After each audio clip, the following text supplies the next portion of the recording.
Good to see you all. Thanks for coming. I hope this is going to go as you expect, and that all of us will get something out of it, including me, because I feel like what we could do is, I'm going to first talk about my experience needing a mentor and being a mentor. And then I thought that what we could do is have a discussion about what are the qualities of a good mentor. And then I could also learn what I'm doing wrong and what I'm missing or what I'm doing well. So that was my goal for this meeting. I should tell you that I'm also working on a memoir. It's almost done. And it's funny because my first publication was about mentoring, and I care a lot about mentoring. It's one of the things in the Academy that I think I enjoy the most. There's a lot about the Academy I don't like, but this is one I like. So that's why I decided to talk about that today. So I'm going to first list a bunch of struggles that I had trying to get myself a college education and into graduate school and through the tenure track. And then I'll come back and talk about sample interventions that either I experienced or I took on myself. So excuse me, because I got to read these. I made a long list. And I started with high school.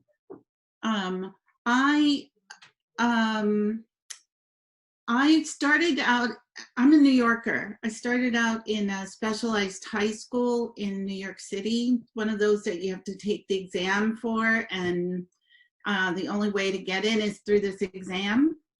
And then my family moved to Florida when I was 14. So the thing you have to know is like that I went to Hunter College High School, and it starts in 7th grade. And I was a gifted child in the New York City gifted program. And when we moved to Florida, Florida is a really not so great place. And we were in rural Florida, and I was trapped in a high school that could not, it not only could it not recognize me as a gifted child, that school pretty much made sure that Black kids graduated only semi-literate. So I really had to fight against this racialized tracking. And I ended up graduating from that high school in 2 years. That's how bad the schooling was, that I only did 2 years of high school. And then I was also, so I'm a child of immigrants, and my father was pretty abusive, and I had to fight him in order to get a college education. I had to fight to pay for myself to go to college. I put myself through school, and once there, I struggled without advising to choose and complete a major. Then I also learned to be an activist. My first action was to protest in support of Cesar Chavez's efforts to organize farm workers in Florida. I then moved back to New York when I graduated. As soon as I could, my secret plan was to go to graduate school, and I got into Columbia University with no fellowship, so I paid for every dollar of my master's degree by working more than one job. I then organized with my friends and student colleagues to take over a building at Columbia University, where I was going to school, to protest their insistence on profiting from South African apartheid. And so my friends and I accidentally started the anti-apartheid movement. Then I fought again to get into graduate school and stay there. I was working full-time and going to school full-time at NYU, trying to become an economist. I almost had a breakdown then. I fought to say what I wanted to say in my dissertation after switching to sociology and moving to Wisconsin to do so, to get my PhD there. I fought to prove that demographers could usefully do qualitative research methods. I fought my dissertation committee and various editors so I could explain that Black migrants have things to teach the world about global inequality. I fought to get a job when my committee said I wasn't ready, but they weren't ready to feed me, so there you go. I had to get a job, and I got one. I fought depression often and hard. I fought to make my book covers look like something I'd be proud of. And this is a true story. My first book cover that they offered me looked like vomit. It was pink and on a green background, a lumpy pink, abstract, globby. It was terrible. So yeah, I refused to walk around with that book cover, and I designed my own. I fought to make sure younger scholars were retained wherever I worked. I fought to make sure women's words and Black women's words especially, including my own, were heard as clearly as others. I fought to ensure that we continue to build Black studies. I fought to ensure that sociology pays attention to the knowledge produced by and the needs of Black communities. I fought to make my current university a sanctuary campus. And I fought to make sure that I can live across disciplinary boundaries. So that's just a list of things I had to go through. And I really feel like these were different kinds of traumas that one might face in trying to educate oneself for liberation. If you don't get support when you're doing these struggles, you might think of all kinds of things like you're out here alone, or your work has no value, or there aren't any resources that can be brought to aid you in this struggle. You also might think you're not a mentor because people are so busy out here surviving that they might not even know they have resources that others can use as spiritual food. So then I've made a list of times that someone intervened in my life and noticed, and I also noticed from this list that it really doesn't take much, and it didn't take much to give me what it was that I needed. So, for example, when the anti-apartheid protest at Columbia ended, and we unchained the building and left, I had said to one of the faculty supporters of the protest, historian Eric Hirsch, I don't know what to do next. And he said, well, Vilna, you should get a PhD. I didn't know, well, I knew of people who had gotten a PhD, but I never actually personally talked to them. I was one of those students that too afraid to go to office hours. So really it was this professor who supported my activism, who really, I give him the credit for even putting the idea in my head, and I actually followed his advice. At this same time, oh, this is fairly recently, my friend and colleague Crystal Fleming wanted to quit the academy. She has a great new book out now called How to Be Less Stupid About Race, and she's Twitter famous and everything. But before all that, she said she was going to quit and not do her book anymore. And I did an intervention and drove several hours to her house one weekend morning. And I said, I'm not going to leave until we stitch your book back together in a way that you can go forward. And I stayed there and we outlined her book, and she wrote her first book, and I'm so glad she never quit. I have several friends who organize writing retreats, and those things really saved me. And I got to get support from colleagues and also mentor young assistant professors. So that was wonderful, and I still do those things. I keep tissues in my office, make sure any crying that needs to happen can happen there. I share my own personal struggles so students don't feel alone or feel that the road from where they stand can never lead to the seat behind my desk. I never want anyone to feel that. And anybody who I mentor knows this, I inform all my graduate students that I advise that I will ask you about your love life, because the academy sucks and it will suck everything out of you. And as much as you love books, books will not love you back.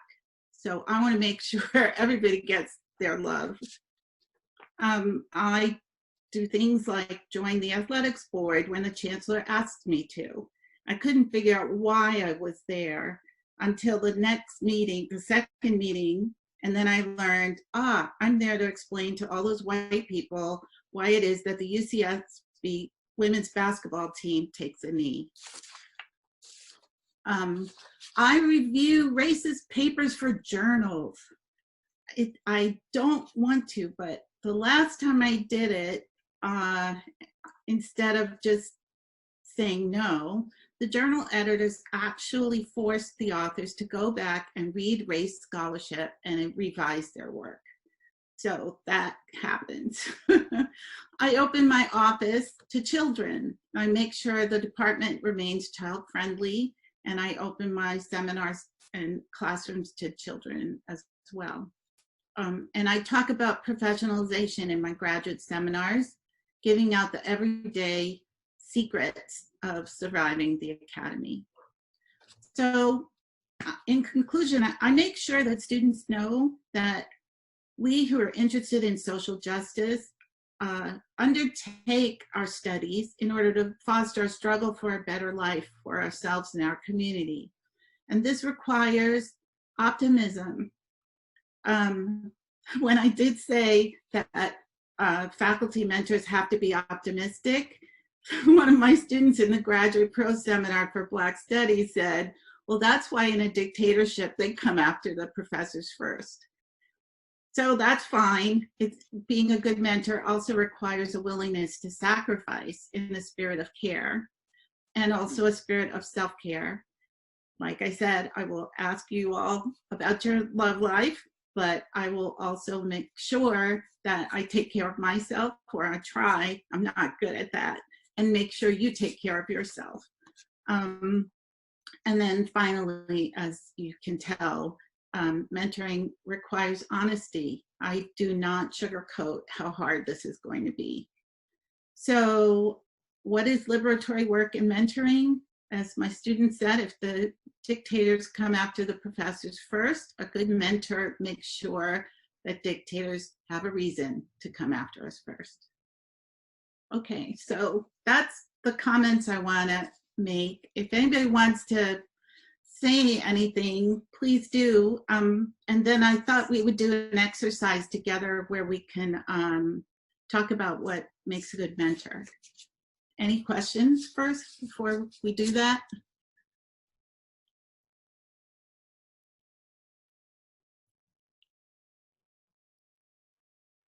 No? All right.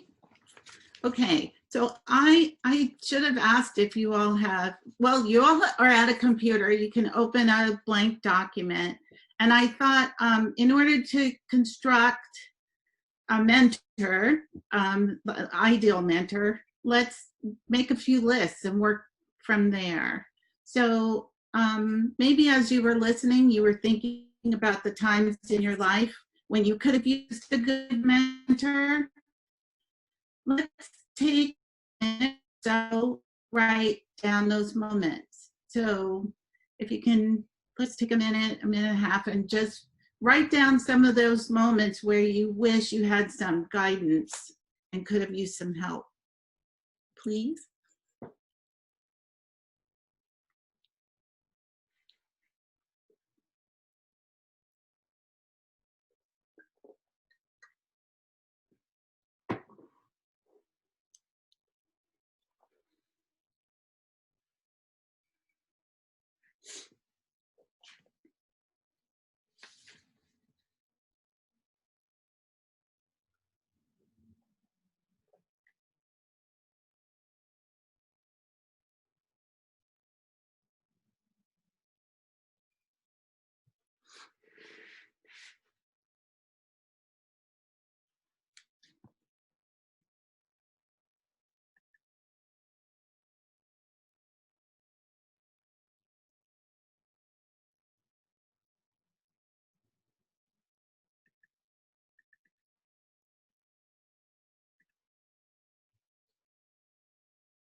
Okay, does anybody need more time?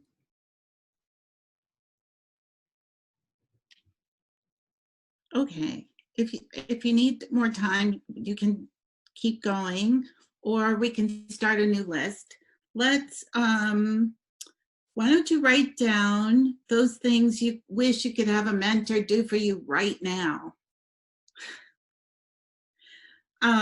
based on the needs that you have right now. So take a minute and write those things down.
Okay, do you need more time?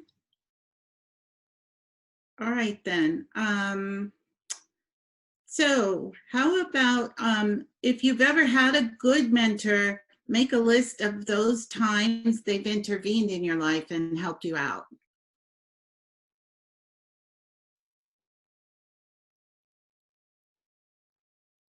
If you never had a good mentor, then you can add to your other lists.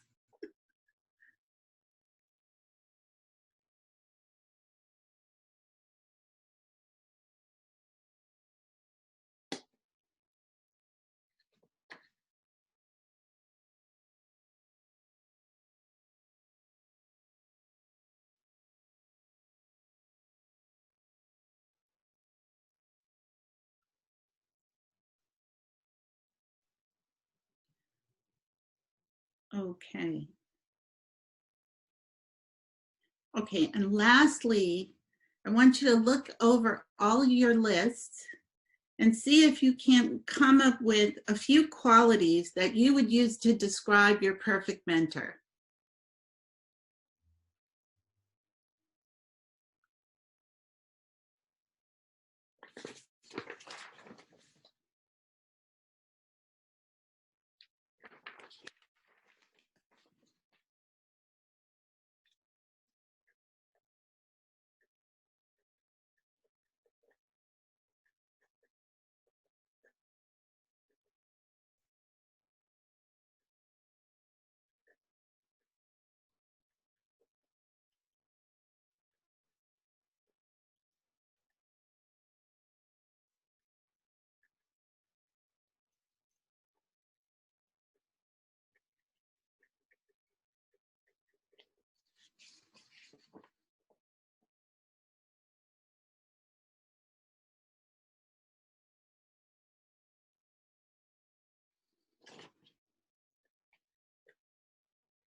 Okay, right, so now we should have a bunch of things we can talk about. What should we talk about first?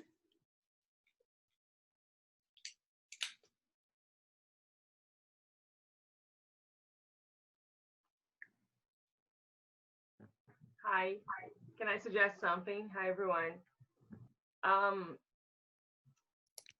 I don't know if before I was thinking about before we go through our list. It's something that I go through a lot and I listen a lot, and especially I'm in global studies. I'm a PhD, so I'm like in between. I ended up being a mentor for undergrads, but also need mentorship. So so much. Can we talk a little bit about how we build our expectations, what we understand by mentorship? Because I think it's a kind of like fine line, right? So can we talk about what we understand, how much can we ask for and expect, right? What do we mean by that? Wow, that's a hard one. Too much? No, it's just, I don't know that I have a good answer for that. I think you kind of have to go with your gut because, for example, normally I can think of very few white men that I'd be willing to go to their office and cry, okay? But like I said, Eric Hirsch, the historian who told me to get a PhD, is a white man. So, but like when I was writing down the qualities in a mentor, I think of somebody who is has the ability to see me. He would have to have paid a lot of attention to what role I played in that protest in order to know that I should go and get a PhD. And a mentor for me also has to be emotionally available and supportive. So like there are people I've asked for help and then they treated me like something was wrong with me. Right. So yeah. That kind of person I don't consider them safe. So I guess the answer is that I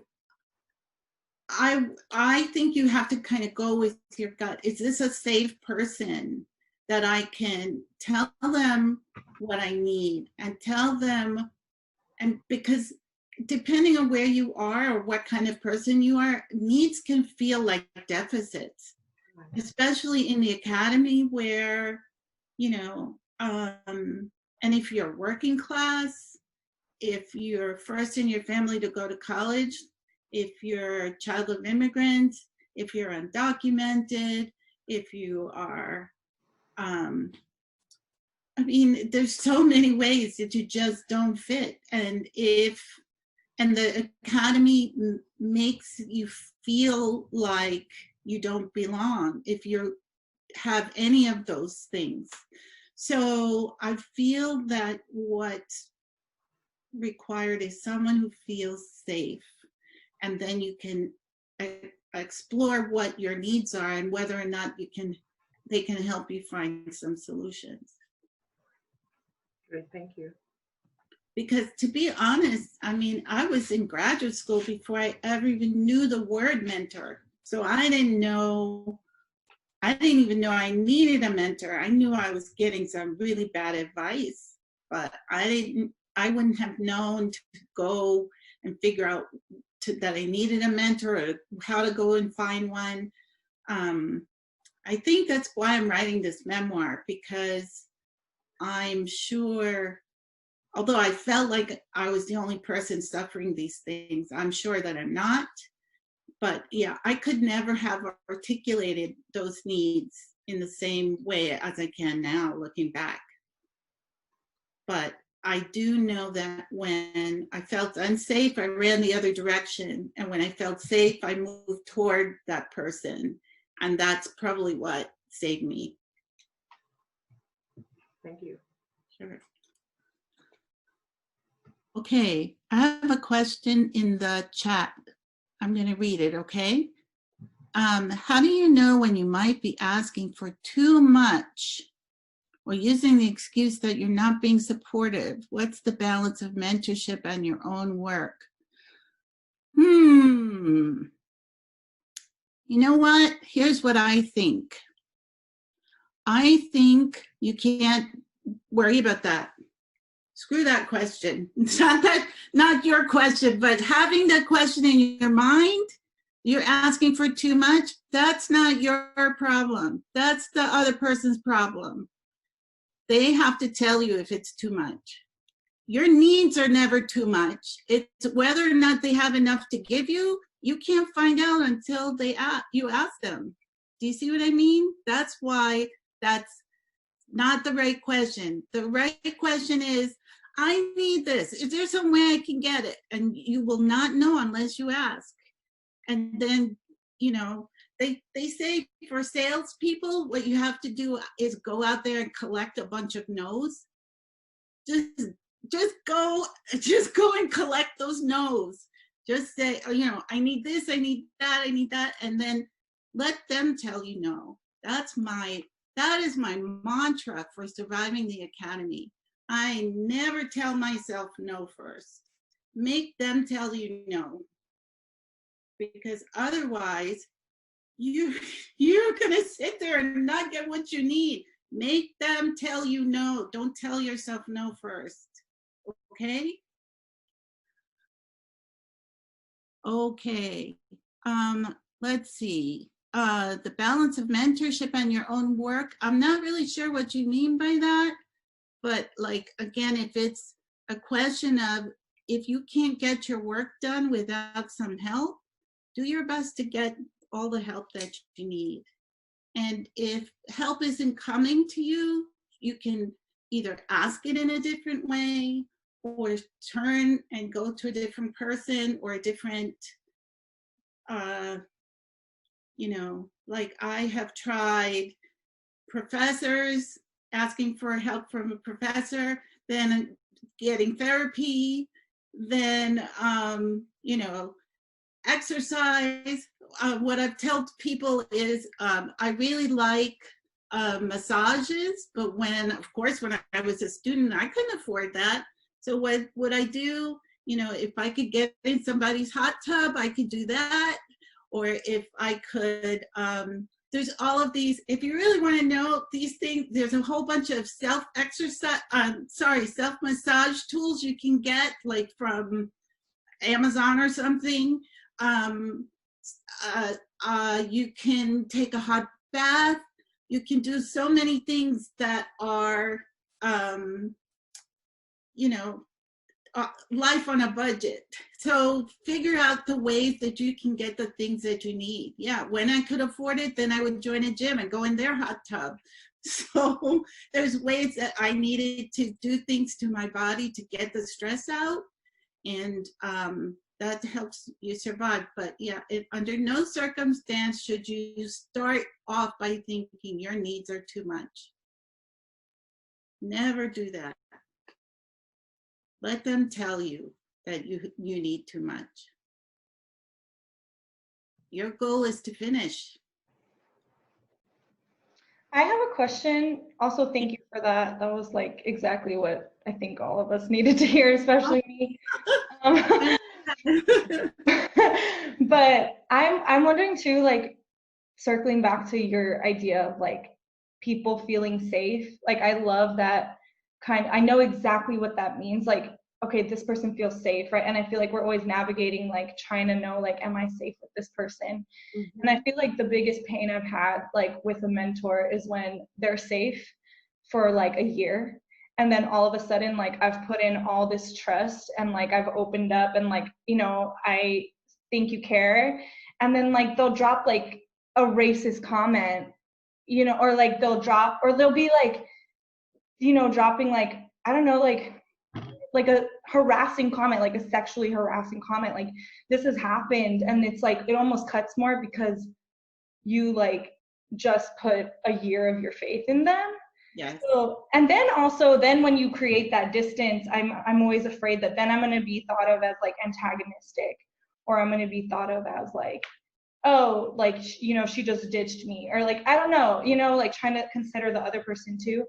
So I don't know, I would love to hear your thoughts on like when to cut people off and like how to do that, and like when, you know, people stop being safe, you know? Yeah. Okay, I'm going to tell you what I did, which is not necessarily what you should do, but this is what I did. So I can tell you, so my dissertation advisor was an assistant professor, and she was, I was her first student, so she didn't feel comfortable being my advisor, and she wanted to get one of her colleagues to co-chair with her. And that guy, he died recently, very famous Marxist professor who studies class analysis. And so I think she was away doing research. So she picked him. I didn't pick him. She picked him. And I was like, okay, well, I guess he's famous, so like it can't hurt. But I never asked him for anything, but I think she was away doing research. And then I had said to him, I made the mistake of going to his office to say to him, you know, I really feel like there must have been, like, there's something I'm missing. There's like everybody else seems to be moving through the program just fine. And it's like they all took a class that I missed on how to do this. I don't feel comfortable. I'm not really sure if I'm doing this right. And I just wanted to know, like, can I talk to you about that? And he said no. He told me to go find a therapist. And I was like, oh my God, you're like supposed to be the king of sociology and in class analysis. And you like, oh, I just was devastated. I was devastated because he turned what was really a class problem into a personal problem. So I left his office. I went and had a good cry. And I vowed never to talk to him about anything that counted anymore. But I didn't kick him off my committee. And I did not stop talking to him. I will tell you that then when so I got dreadlocks for the first time in graduate school. And when I divorced my second husband, I cut off all my hair. I don't know, I had this thing, you know, wash that man right out of your hair, but I like, don't come back, I'm cutting it all off, never come back, stay on your side of the planet. And so when my hair was really short, I didn't know what to do with it, and so I had straightened it. And the next time I went to our National Association meetings, he saw me in the lobby of the hotel, and he said to me, oh, well, now you look like a grown-up. And and other people were there. Like, he says this to me, like, in the lobby. I didn't cut him off. I didn't say anything. So, because you know, it's really hard you don't want to burn bridges, but you want to protect yourself. And I know this is going to be on the internet, but yeah, so I've been asked to, he just died recently, and I told you, like, world famous Marxist sociologist, and I'm being asked to speak on a panel commemorating his life's work. Do you see how things work? But yeah, do I not want to be on the panel? Do I want to be the person who says, oh, hell no, I'm not talking about him and his work? But I will. But I'm also in the right circles, not going to be silent about this fucked up things he said to me. That's what I think is important about being honest, that literally navigating the academy is navigating the academy. So I've had to swallow a lot of things like that, but there are very few people I cut off. I try to take what I can that's good for me when I can take it, and then avoid things that are bad. And that's gotten me through. My best, like I said, I let them tell me no, but then I don't take their no as a stop sign. It's just, I'm going to move forward after that and work my way around. It's not the most revolutionary thing to do, but it gets me through. Okay, someone else is typing. Yeah, oof. Okay, thank you. Anybody else? You can have a comment or a question. It doesn't have to be something I answer. Tell me what you think about your own mentoring and what you needed or what you'd like to see happen in your life. Anybody? Hi, my name's Sheila. Sorry, I've had my video off because I'm like eating lunch. That's okay. I just wanted to say, I mean, I don't think that this is probably something that you felt, but I don't think taking care of yourself and being revolutionary are like mutually exclusive things. I think as marginalized people, it is revolutionary to take care of ourselves and take care of our communities. And I wanted to say this talk has been really validating and like painful, but like very like fulfilling. Oh, thank you. I'm glad. You know, it actually took me a long time, many years, to really know what it is you just said. So you're great for knowing this. Like, thank you. I did not take care of myself. In fact, I'm still not doing it. And yeah, so I was going to do this talk earlier. I haven't been feeling well. I haven't been taking care of myself. It's really a struggle to not give too much. Like I said, the academy will suck everything out of you.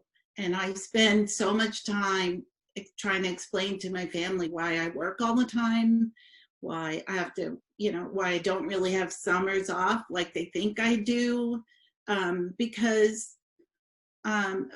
also, coming from childhood abuse, like I always got a lot of validation from schooling, and it's really hard to turn that off.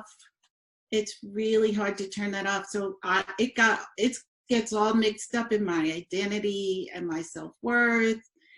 And so, yeah, you're nodding. that's Same really at abuse and schooling. Like, I don't know how to do anything else. There you go. I don't know how to do anything else. And yeah, so yeah. Well, thanks for your question. I think first you have to kind of collect people as you go along. So I'm still friends with some people I went to school with, but then I found getting a PhD inordinately difficult, and I kind of ran away from my PhD program. As soon as my coursework was done, I got out of there, which is a terrible idea because so many people end up ABD because they just never, if you get away from the program, you also get away from whatever was propping you up and moving you forward. So, but I was lucky, and I ended up at the University of Pennsylvania, and I found a mentor there who took care of me, and I met all these Penn students, and I pretty much wrote my dissertation while I was at Penn and living in Philly and doing research in New York instead of staying in Madison. So I collected people along the way. And, you know, like I said, I did writing groups. I met people there. I still do writing groups. I do writing retreats, and I go to national conferences or regional conferences, and you can pick up people along the way. You don't have to just work with those people in your immediate local circle. And plus, there are lots of other options. Like I know that UCSB is part of the National Center for Faculty Diversity and Development, NCFDD. Look them up, and you just Google NCFDD, and you can get membership through the university. And there's lots of resources online that can help you get through. And they also have writing groups and boot camps and 14-day writing challenges, and you can connect with people at other institutions through them. So there's lots of ways to connect with people. I wouldn't, I know that it's tough where you are. The other thing is, if you are at the stage where you can start looking for an outside person, a lot of departments will allow you to have an outside person on your committee and use that person to get you to the help that you need. I mean, I've been a shadow dissertation chair for a lot of people whose chairs didn't necessarily do the right thing. I can't say more, but there are ways that you can get help from outside. I wish you a lot of luck with that. Anybody else? Hey, so I have sort of a tension that I find myself in. Don't really know how to phrase it as a question, so I'll try to explain it. Okay. I feel that as in my roles as a mentor, a lot of times I can be a bit overzealous in terms of, especially like recommending stuff for people. Like I find so much pleasure in just like, I could spend an hour if someone asks one question, finding, 3 different books, an article, music, and just like tying it all up together for them. Mm-hmm. But what I've started to realize is that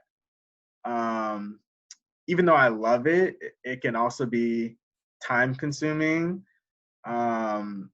And I don't always know, well, I know sometimes that people don't always use that. So that's like a tension that I deal with, if you can maybe speak to that. Okay. So what I'm going to tell you is, you know very well, sorry, I'm a finger wagger. It's just a bad habit I have. You know that you're supposed to be taking care of yourself, and that time is one of your most precious resources. And I'm glad I didn't have to tell you. You know, you could spend an hour with somebody and recommend 5 things, and they're barely going to be one of them. So you are using up your time and wasting it. So what you can do instead, what I have that same problem, I have to tell you. So one of the things I started doing is, like, with my office hours, I've changed the way I do office hours, and I use, I mean, there's lots of different kinds of software, but I use We Join In and make a schedule. So I schedule 15-minute blocks for myself. I give 10-minute appointments and then a 5-minute window for me to, like, go to the bathroom, or if they need more time. And so I will make 10-minute increments through my office hours, and everybody who wants to see me has to sign up. That way, you can't spend more than 10 minutes with anybody. You have to do that. And what you can tell them is, here's one article. This is what I think you should do. If you want more information, I'm so happy to talk to you. I'm so glad you came. Come back next week if you need more. And then, so it will take you, 5 meetings to use up an hour of your time on that person. But then you will know that they actually needed that. So that's what I would do. I would find ways to force yourself to give less, because otherwise you'll end up spending all your energy and not saving enough for yourself and your own work. And I know this because I do that. So yeah, I trick myself in different ways to make sure I do things. Like most of my, so office hours are 10-minute appointments. Meetings are 30 minutes because I need a lot of energy for myself. I'm an introvert.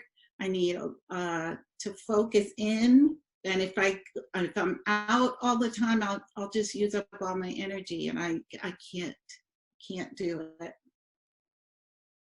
So you're not exercising good self-care. Take better care of yourself.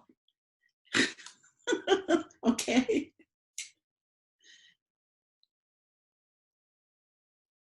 Anyone else? Or do you have a follow-up? If you have another question, it's fine. Okay, so I guess I have another question, really quick. You mentioned our mentors should let us know if we are asking for if we're asking too much. But a question that I always have is that safe place, right? So we need to feel safe, and we need to know that your office, their office is our safe place.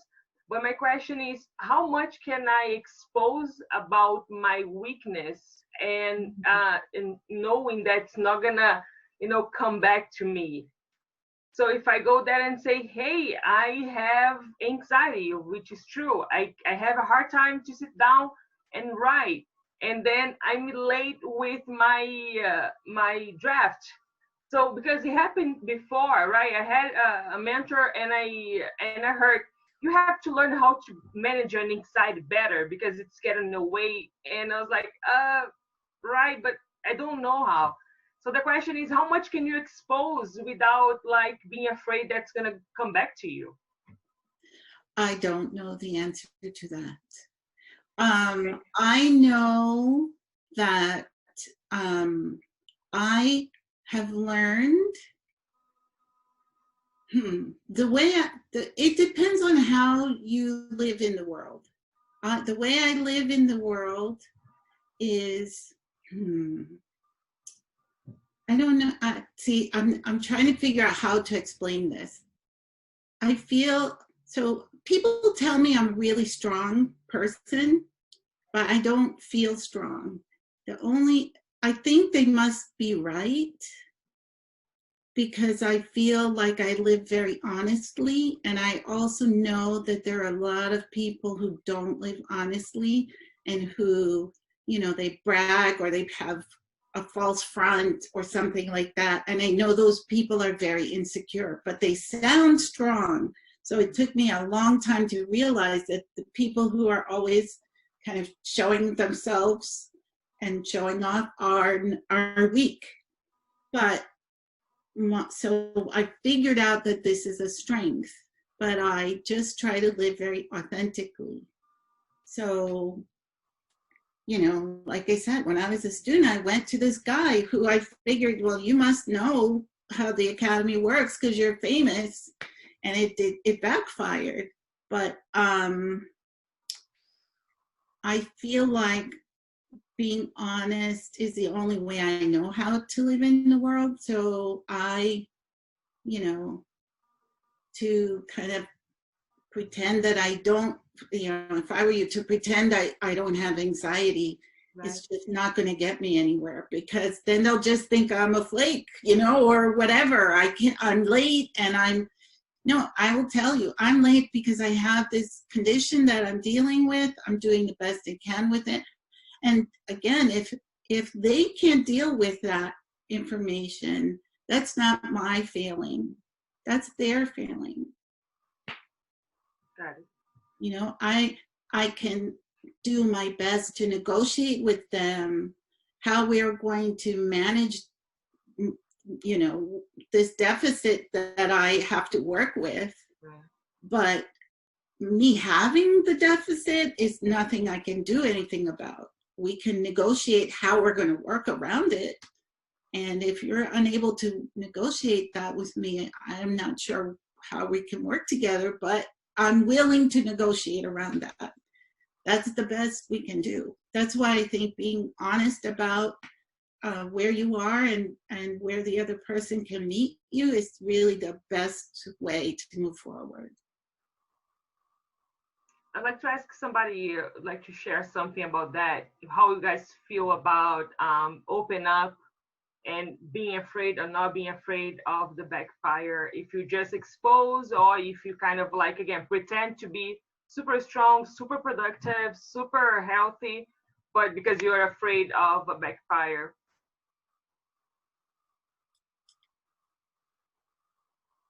Does anyone else experience that? Yeah, I do. I definitely do. I internalize most of my feelings. I don't talk to my graduate advisor about any of that stuff. Maybe because I don't identify with him, but I don't know. It's hard. I don't know how to deal with that. I'm lucky I have people in my group like Serena who I can talk to if I need to about things, but other than that, I don't know. It's good to have somebody. You gotta have somebody, even if you don't. Yeah, you don't necessarily have to choose your advisor, but just have some way of getting all those other needs met.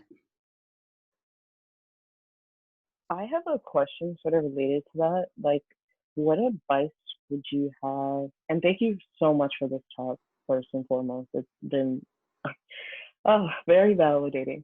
But what advice do you have for students who's like safe person, like their mentor? It for whatever reason, like their relationship with them is being strained, and so they kind of like they don't know how to go about talking to that person with it about the issue. Are the issues academic or personal? They're personal between the mentor and the student, but the student didn't know that it was at that level until like that person kind of just blew up a little bit. Oh yeah. We talked about this a little. Ooh, that is a really, really tough one, and I see that this happens a lot.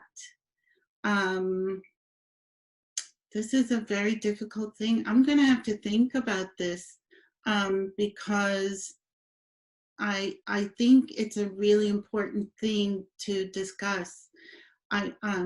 It's almost as if like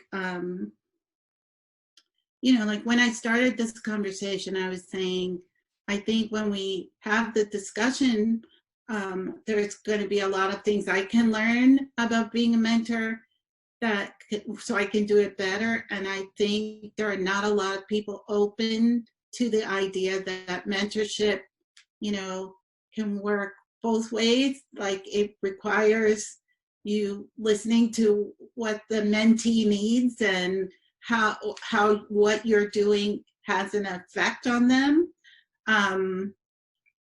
But yeah, that's a very difficult thing. I haven't had a whole lot of success with that, but I think it's mandatory to have some kind of discussion.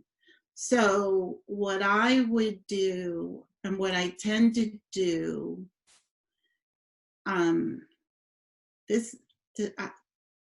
what I tend to do is I would start off with an email. The reason I do that is I feel like when you put stuff in writing, it has a whole different, it takes a whole different level. So I wouldn't put all the issues in writing. I would first put in writing, I would like to have a meeting with you. I'm concerned about something you said, or I have, I have a little, I'm wary about having this meeting because I want to make sure we have a good working relationship, but I feel like it's going to affect our ability to work together if we don't discuss it. So you don't put all the information in there, but you put down the fact that you want to talk about something serious.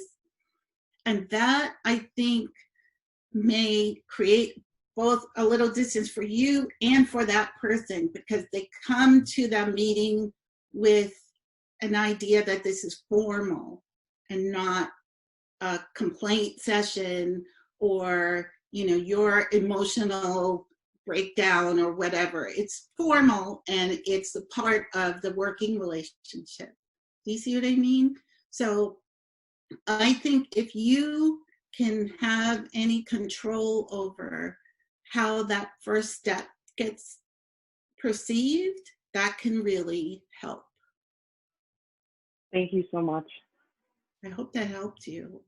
Yeah, that was very helpful. Yeah, and that way also, if you get a really, really bad result, then you already started the paper trail for this kind of thing, and you can put in writing what you think is going on. And if you do end up having to, for example, take this to some kind of arbitration or something, you've already started the paper trail. But you may not need it if you've already set up kind of a formal mechanism for dealing with these kinds of things. Thank you so much. Oh, you're welcome. And I think we have another question. Okay. Thank you for the compliment on my shirt. Yes, they were selling these shirts in order to raise money for equipment and such for healthcare workers. So it's through Bel Air Athletics, and so you look for them online, and you might be able to still get. They have T-shirts and sweatshirts. But okay, what does good mentorship look like with helping a student get a manuscript through the publication process? Ooh, okay. So I can give you some more information on that. It's really,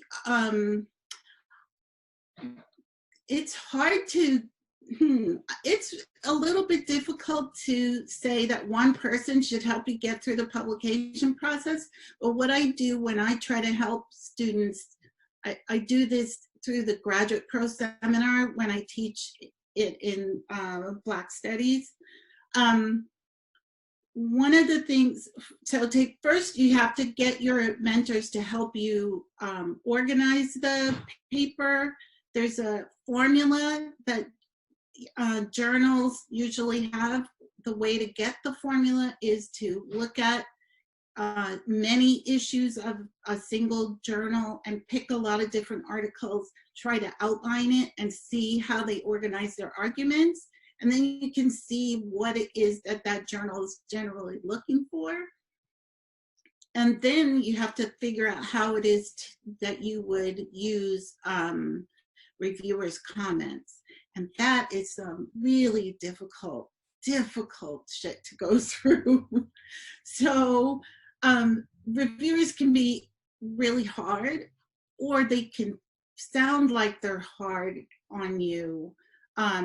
But there's some tricks you can do in order to figure out how to interpret what a reviewer has to say. One of the things I think works really well is to get a publication buddy. And what you would do is take your reviews and your article and you send it to a friend who reads for you. By the way, you should never send something out without having people read it first, not just your mentor, but other people who maybe not are not even in your program, so that they can tell you if there's too much jargon and they don't understand what you're saying here, that kind of thing. You send them your article and send them the reviewer comments and ask them to write down for you what it is that you need to do in order to fix your article. So they can extract for you the things that are too painful to read. I mean, the first time I got reviewer comments, I almost wanted to quit the academy. I cried and like I put them in a drawer. I couldn't look at them. It was really painful. So if you have a buddy who can read those and then tell him to write you a letter saying exactly what it is you're supposed to do, then that takes away all of the ugliness of having to read reviewer reports. I can come up with a few other ways for you to do that, but I think there are some tips, but I would say I've never relied on one person to help me get a publication, because that just didn't work, and it's too painful. I found it to be very painful. So I hope that helps. Oh, you want to hear more about designing my own book covers? Okay, that's a really hard thing to do these days. It was really hard to do then, because what happens is the press usually chooses an artist to design the book cover for you. So you turn in your manuscript and they send you the art, and that's that.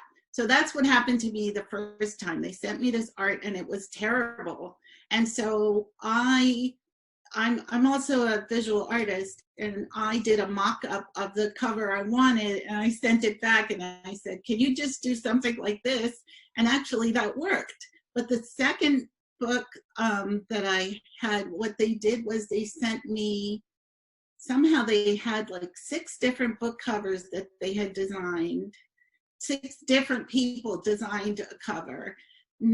Most of them made no sense, and one of them was fine. So I didn't get to comment at all. I was told I had to pick one of those book covers. So there we go.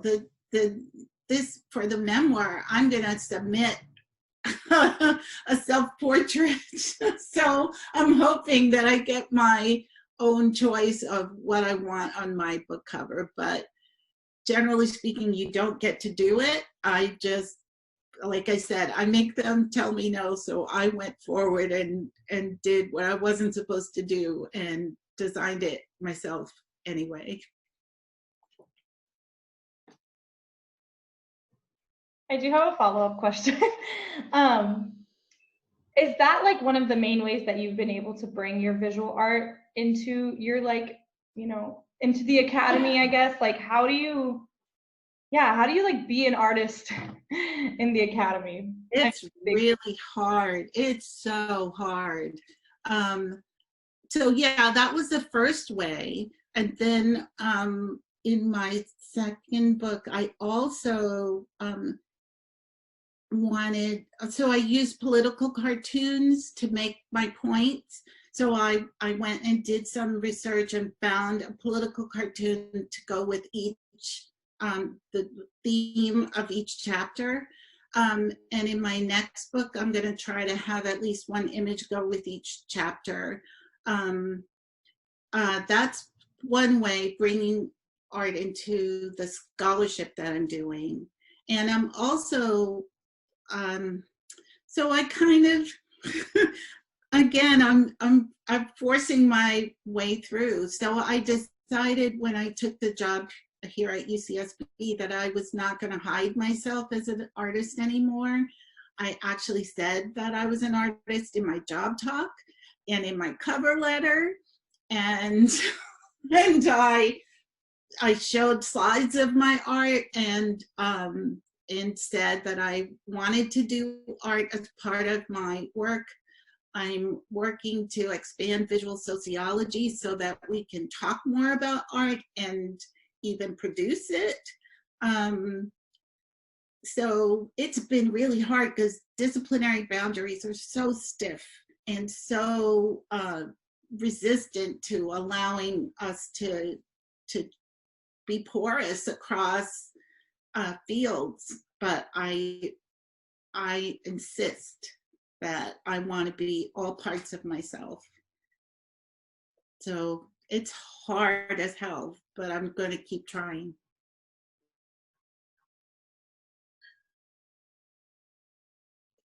Anybody else?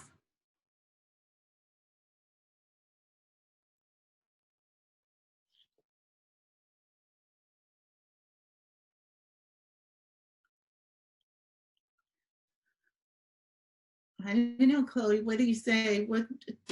What should we do now? Yeah, I mean, if nobody else has questions, like, it's completely up to you. But we're definitely good to get off. Okay. Yeah. I'm happy to talk more if someone has something that, if you want to tell me something, if you want me to talk more about any of my experiences, I'm totally happy to do that. Can I suggest, I would really love to hear what people wrote down in their lists about, what we expect, what we would need now, just to see what's, people's minds about mentorship. What do you think? Can you do kind of like a collective exercise and you can say one item of our lists? That's a great idea.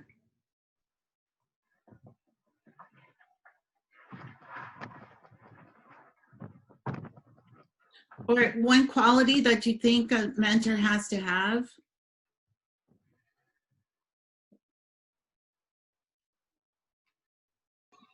I can talk about that for a second.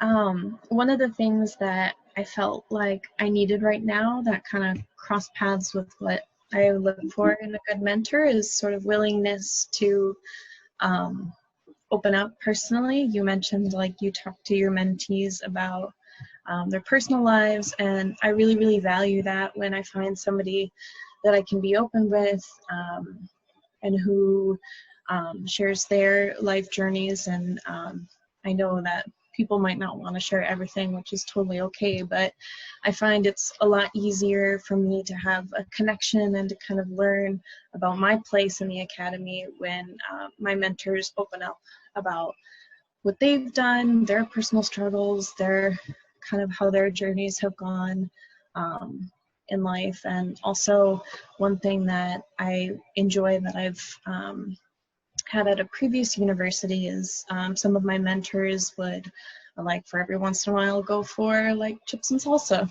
with their graduate students, and it didn't have anything to do with degree progress or publication or mentorship. Well, mentorship obviously, but more just kinship at that point. So that's something that I'm really missing now and kind of struggling to find.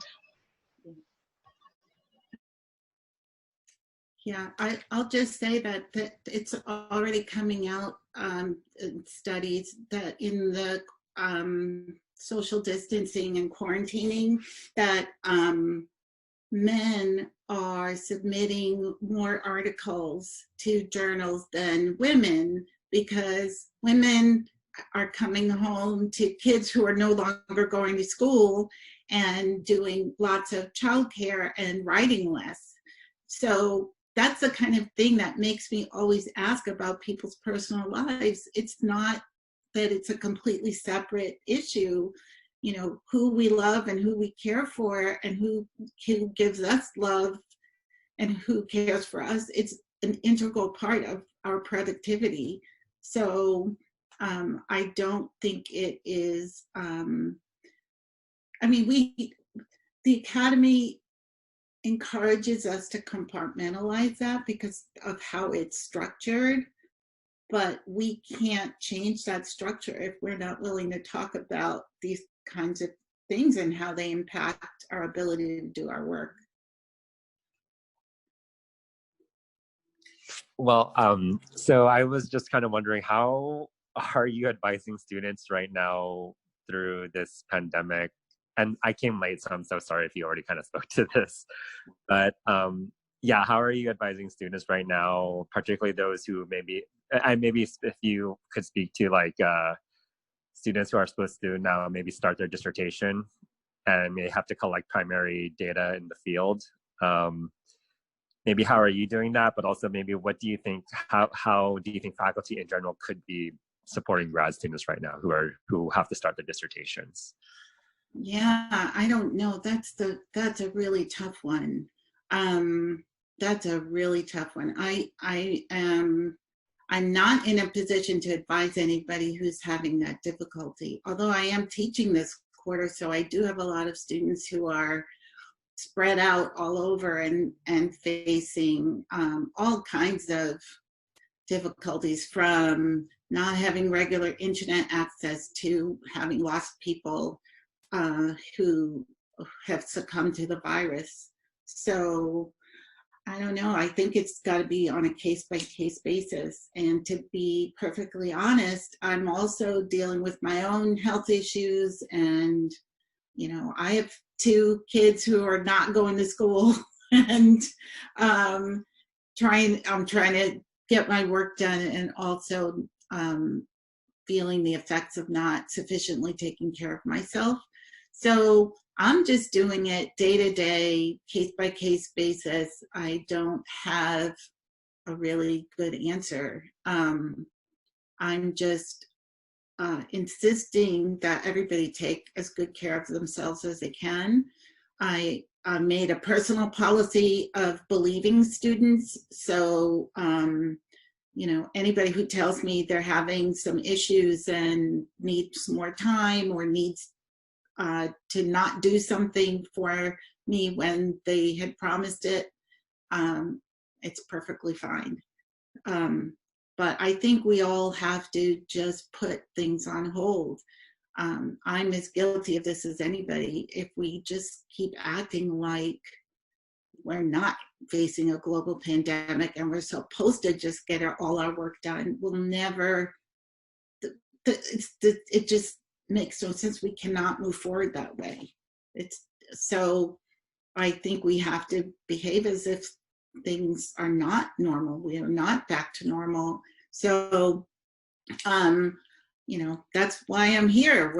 We're talking to people in Strike University. If the strike is going and I want to be supportive, I want to communicate with people who have reached out to me, and I really appreciate it, and I feel honored that I've been asked. So I'm just here trying to help, and I hope that other faculty are doing the same and trying to be compassionate and resourceful for their students.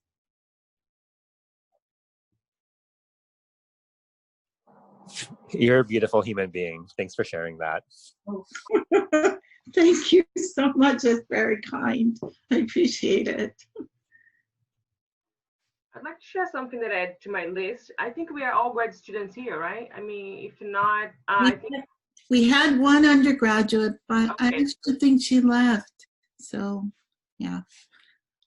I was just wondering, because it's something that I go through, I'd like to hear from you, Vilna, and from, Professor Treitler, from others. I have this thing of feeding academia, right? I come from the field, and I came here to get a degree that will, lead me back to the field. I don't have any intention, maybe later, of being like academic, like the traditional whatever we envision of academic. But I don't feel comfortable to say this out loud, right? To kind of tell, hey, yeah, it's very nice, but I don't want to be in academia, right? I want to work in an NGO with refugees on the ground. So this feeling that not being able to say that we don't want to do that, I don't want to be here, and that's why I struggle so much. I'd like to ask how people deal with that, and I think that would be great if you could go to sit down in the office with our mentors and be able to say, I value so much, you know what I mean, what you do, but I don't want to be like you, or I don't want to be in academia, right? Because I'm afraid of saying that.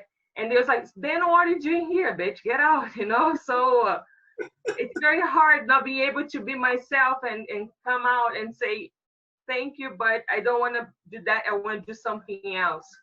I think that's very hard, right? Yes, it's very hard. Because, yeah, I feel personally that's what the PhD is for. It's to make professors.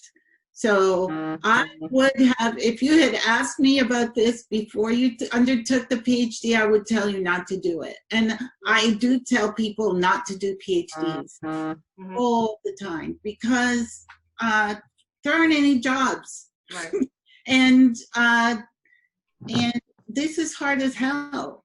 And there are lots of master's degrees that will get you more money than doing a PhD. So it's hard though, because I think a lot of people put a lot of value in the PhD.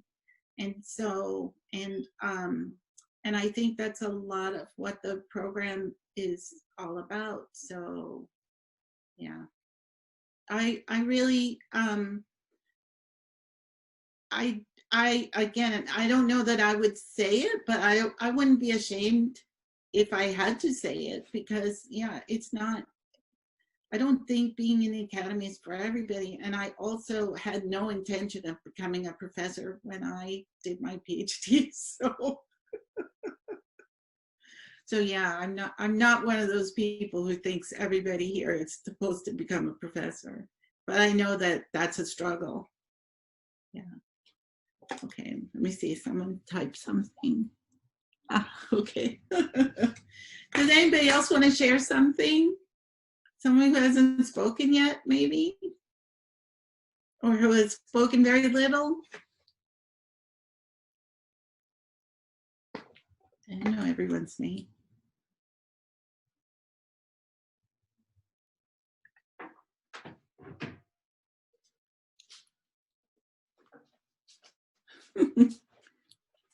Anyone else? Timnit, Socorro? Hi. So I know we've been talking a lot about like our advisors, but to me, I don't think well, not me personally, but I think in general, I don't associate like advisors with being a mentor. Right. I'm with you. I am totally 100% with you. Because I think advisors give advice and mentors like help you figure shit out. And those are two totally different jobs. So I think that is exactly right. Exactly right. And yeah, I don't necessarily let all my advisors know my business, but I will let my mentors know my business. You know, yeah, I can tell you lots of stories, but yeah, I have some mentors that I can call and email and say lots of things to, and then there are people who, for example, write me letters of recommendation. I don't necessarily tell them stuff. I need you guys to, the letter writers, you got to think the best of me and think I have my shit together. I'm not telling you all my stuff. So that's smart.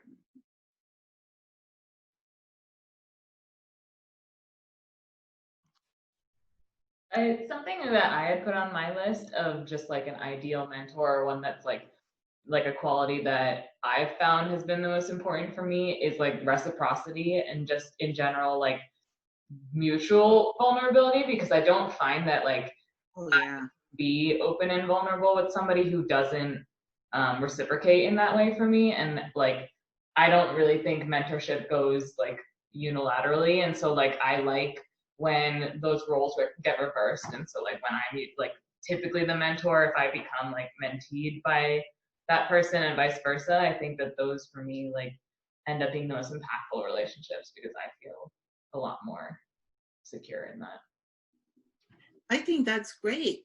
That's a great test for how you have that, gut feeling we talked about.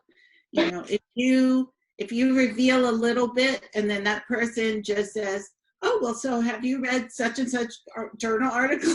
Then Oh my wait God. a second. That's wait, that's not a good balance.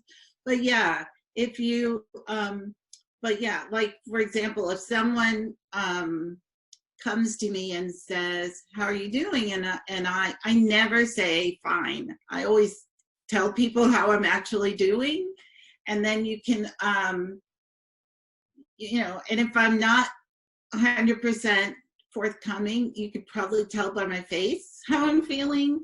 And so, you can sort of tell if the person's being straightforward or willing to be a little vulnerable. And I think that's a really good way of knowing whether or not that person is safe, if there's some reciprocity in the vulnerability that they show. That's a great thing. Thanks for sharing that.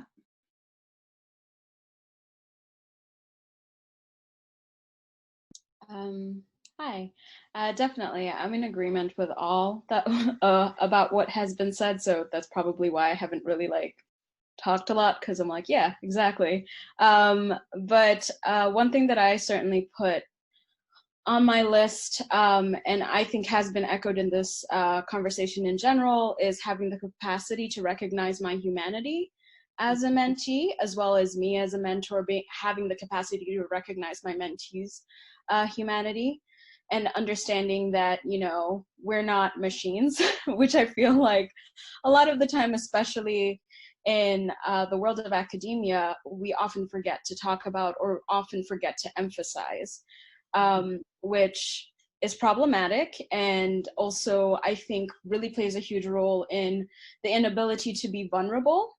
For example, to your advisors, I'm in agreement with the notion of your advisor necessarily does not have to be your mentor, in fear of that actually interrupting your relationship, and therefore finding mentorship in other places instead. But yeah, that's really the point that I just wanted to emphasize. Yeah. Thank you. Yeah, I think those are great points, and I agree too.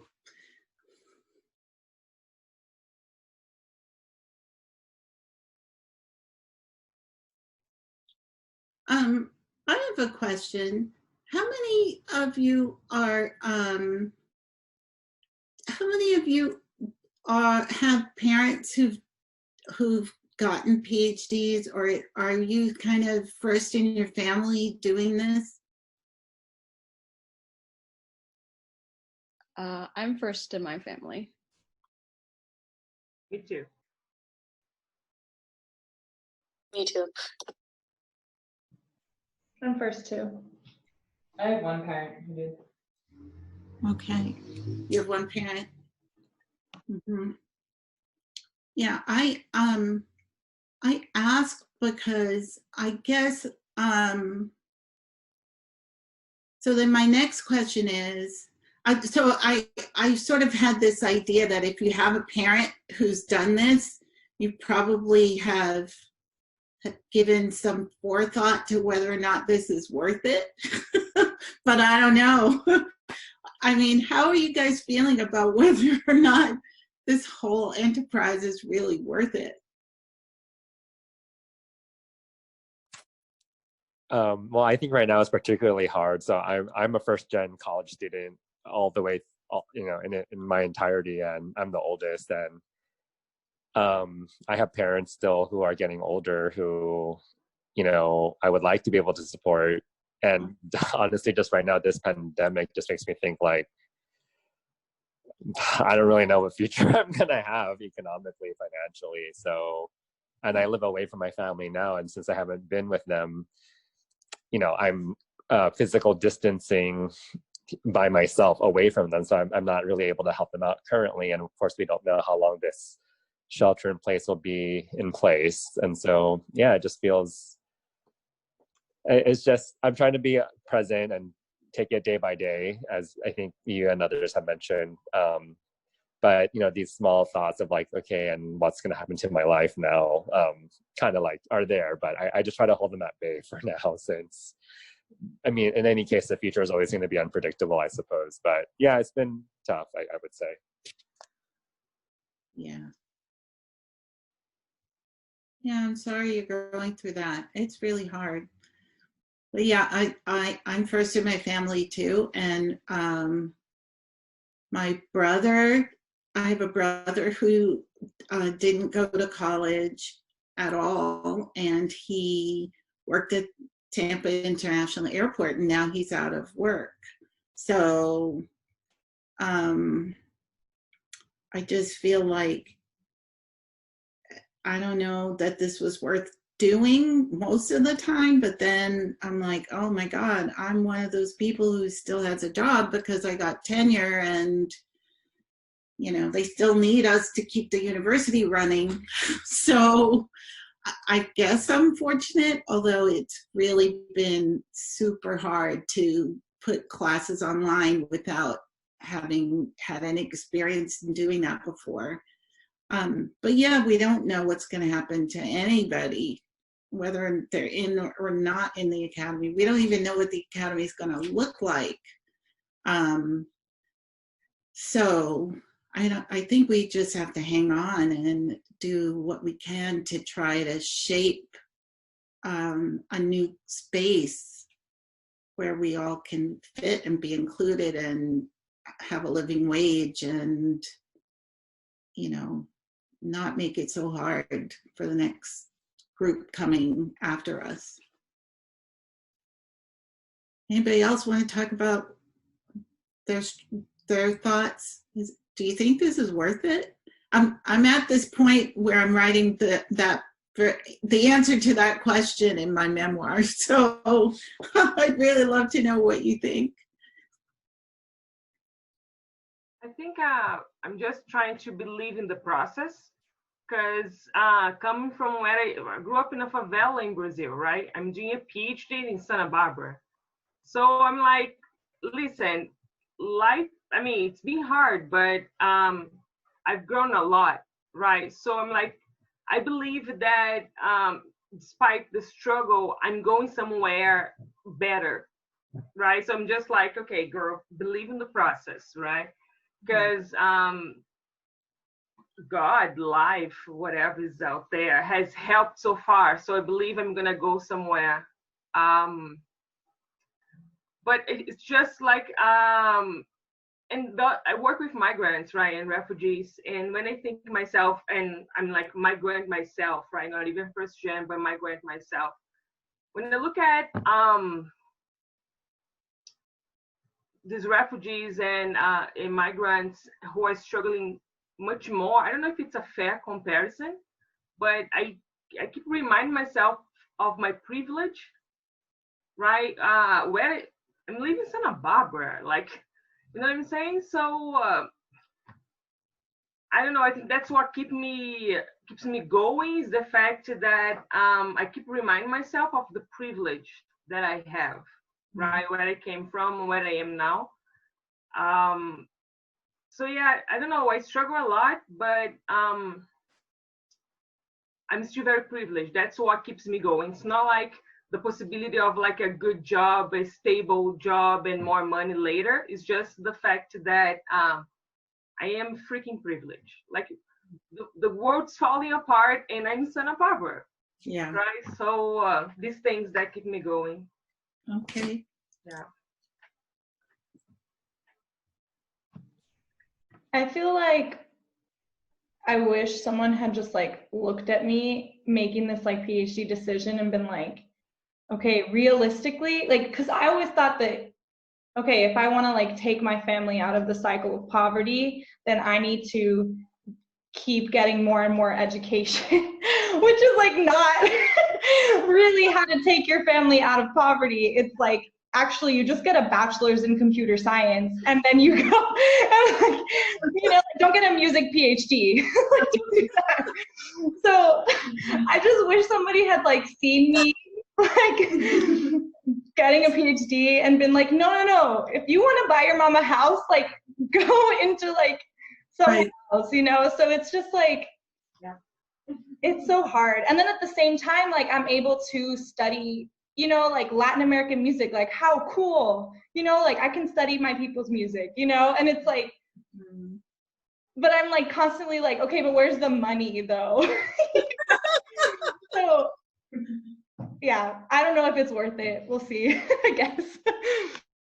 But yeah, we'll see.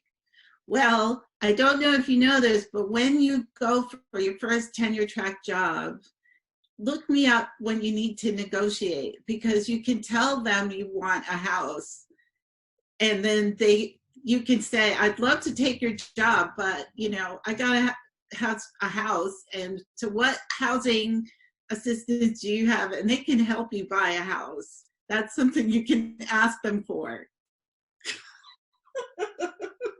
Okay? Y'all look me up when you're negotiating. Don't take the offer they give you, okay? Yeah. You can also make them get a job for your spouse. So think about that. Young folks don't think about marriage, but you can say, I'd love to have your job, but I need a job for my spouse. And they'll be like, oh, well, I guess, what do they do? And they might have to get your partner a job. So there you go. That's one of the perks. You don't get paid a lot, but you can ask for a lot of shit if you are the top candidate for a job.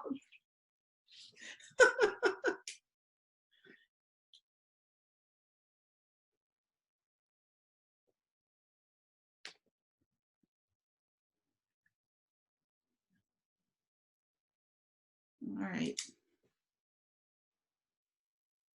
Anybody else want to say what they need?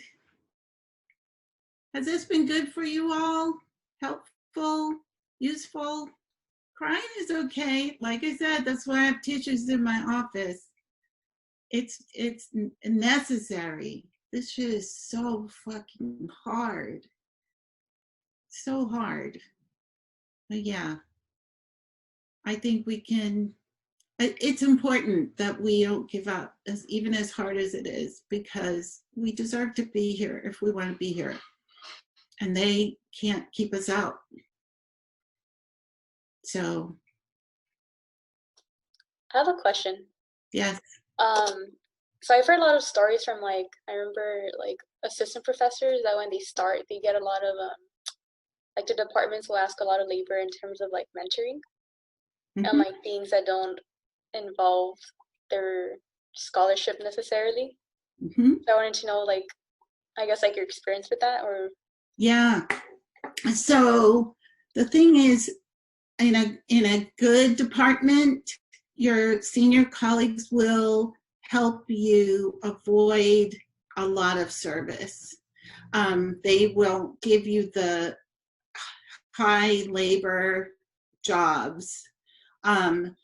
So at a research institution, there's three things that they care about: research, teaching, and service. Teaching and service take up most of your time, but research is the thing that they're going to judge you on. So you have to figure out some of these tricks to make it that so that those things take less time and you can focus more on the research. Like I said, a good department will make sure you don't do too much service. On the other hand, people who come from underrepresented groups end up doing lots of this kind of mentoring. You know, women end up having more students crying in their office because we're more open to that, and people tend to feel safer, maybe because we're more used to being vulnerable. Students of color will come to people of color, and so on.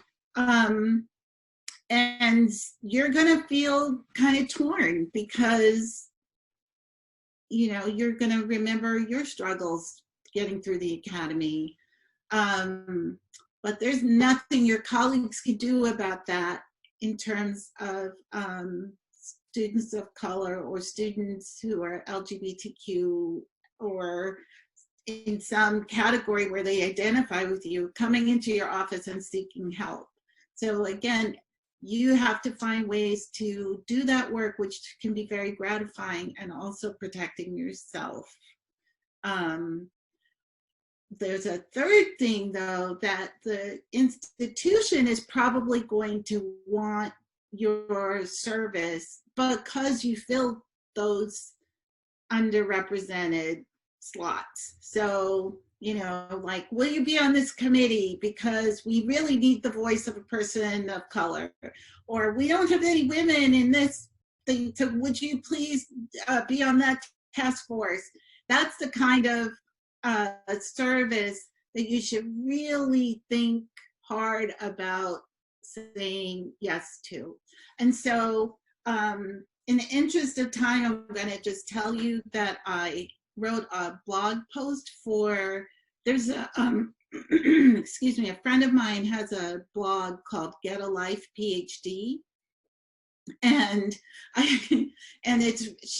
okay, I have to tell you, Tanya Golash-Boza, she teaches at UC Merced. She's not normal. She's hyper productive.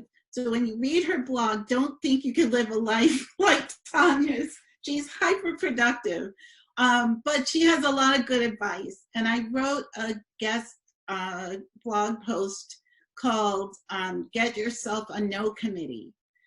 And so the way I try to do this is I chose a committee of 3 people to help me make decisions of what I should say yes to and what I should say no to.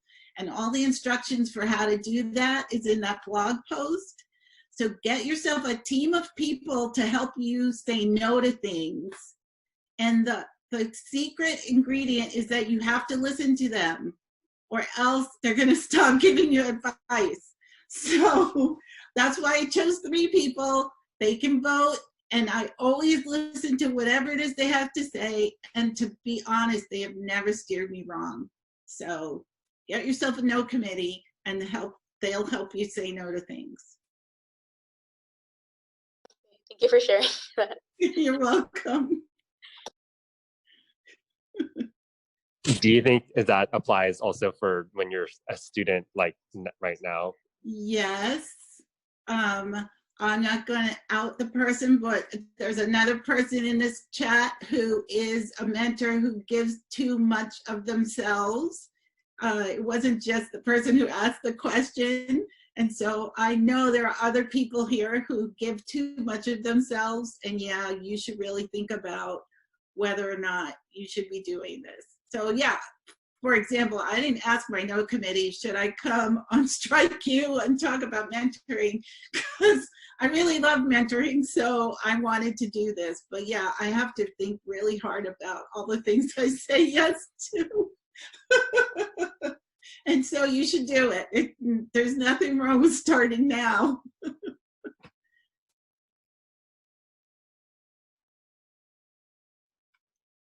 Okay. We have 5 minutes.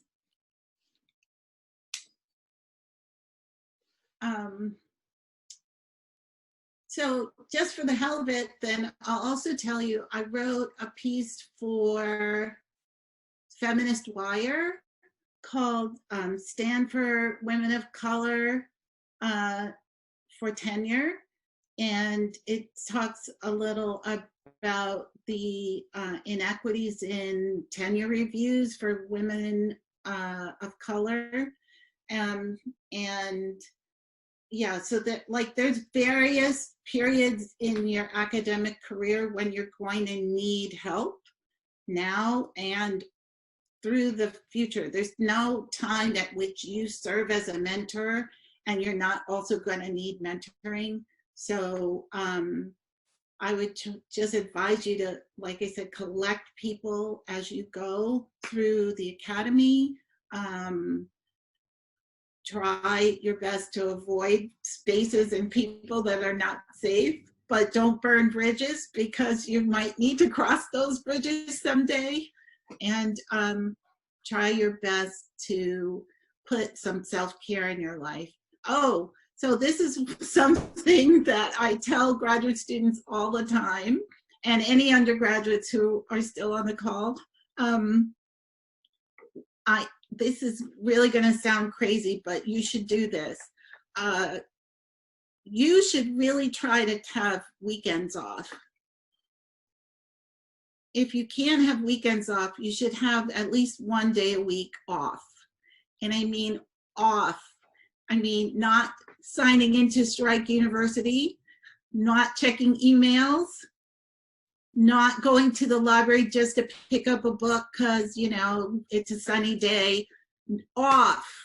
Like, go live a life for 1 day. And I see people laughing. But let me tell you, this is the easiest part of the whole damn thing. And if you can't get a day off now, you'll never get a day off. You have to start putting the boundaries on your personal time. So I suggest you learn how to take some time off right now.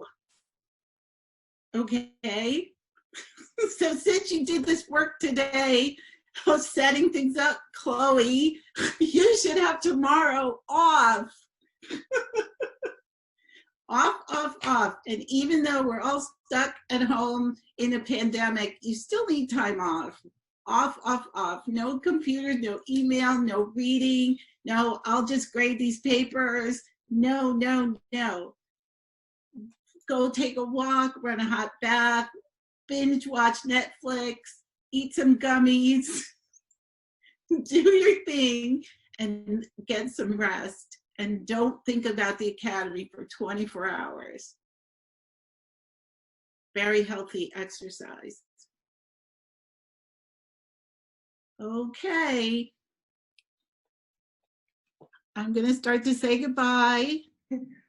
Thank you so much.